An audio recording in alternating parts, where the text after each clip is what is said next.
Hello everyone, welcome to my video. একটা নতুন video নিয়ে কিন্তু আজকে আবার তোমাদের কাছে চলে আসলাম। দিনটা ছিল সানডে, আর সানডে মানে তো বাঙালিদের কাছে একটু ভালো খাওয়া দাওয়া। আর ভালো খাওয়া দাওয়া মানে চিকেন বা মাটন।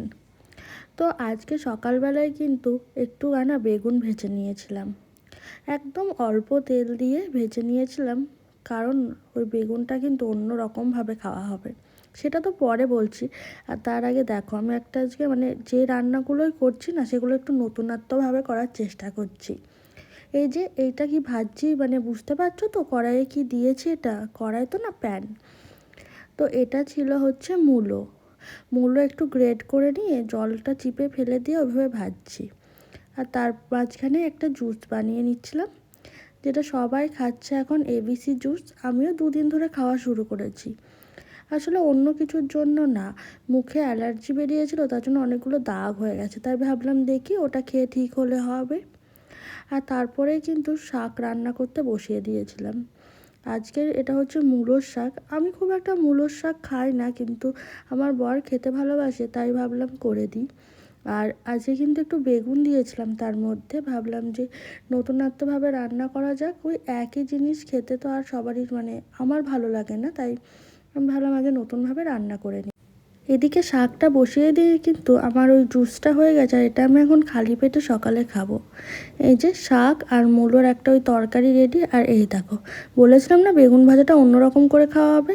এই টমেটো, পেঁয়াজ, ধনেপাতা, লঙ্কা, তেল দিয়ে মেখে ওটা দিয়ে রুটি খাবো ভাবছি আজকে সকালে। আর এখানে ছিল তোমার গাজর, শসা, পেঁয়াজ, ধনেপাতা, লেবু, লঙ্কা সব দিয়ে, ছোলা দিয়ে একটা স্যালাড করলাম। ভাবলাম যে রুটি আর বেগুনটা দিয়ে খাবো, বেগুন মাখাটা, আর তার সঙ্গে একটু স্যালাড খাবো। কিন্তু জানো তো, স্যালাডটা অনেকটা হয়ে গেছিলো। আর খাওয়া দাওয়া করে এসে তারপরে বসিয়ে দিয়েছি মাটনের জন্য প্রস্তুতি। বা আজকে রবিবার, তাই বাঙালিদের তো স্পেশাল দিন বললামই, তাই আজকে আমাদের বাড়িতে মাটন রান্না হচ্ছে। এই যে 2জন মিলে খাবো, তাই বেশি ছিল না, একটুখানি এনেছিল। আর আমার বর খুব একটা মাংস টাংস সব পছন্দ করে না, ও শাকসবজি খেতে বেশি ভালোবাসে, তার জন্যই একটু অল্প করে এনেছে। আর আমি যদি হতাম, একা থাকতাম আজকে, তাহলে কিন্তু আমার মাটন দিয়েই খাওয়া হয়ে যেত। কিন্তু আমার বর, বললাম না, মাটন পছন্দ করে না খুব একটা, মাটন বলে না, মাটন বলে খাচ্ছে, চিকেন হলে কিন্তু আরোই খেত না। তার জন্যই ওই যে শাক, মূলো ওগুলো করতে হলো।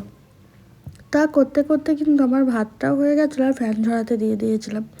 তো ভাতে ফ্যানটা ঝরিয়ে নিয়েছি, আর ওদিকে তো মাটনটা হচ্ছেই। এই যে মাঝে মধ্যে আসছিলাম আর ঢাকনা খুলে খুলে দেখছিলাম কি অবস্থা।